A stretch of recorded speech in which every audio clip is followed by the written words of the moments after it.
First, prepare the wall. Make sure the installation area is clean, flat, and dust-free. Second, measure.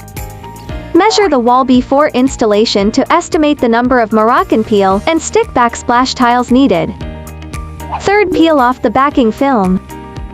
Moroccan peel and stick backsplash tiles are equipped with adhesive backing, and you can directly stick them by peeling off the protective film. Fourth, precise alignment.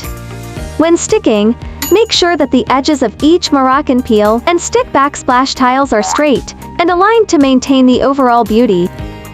Fifth, press firmly. After sticking the Moroccan peel and stick backsplash tiles on the wall, press it firmly with your hands, especially the white line area of the Moroccan peel and stick backsplash tiles, to ensure that the product is tightly combined with the wall to avoid air bubbles.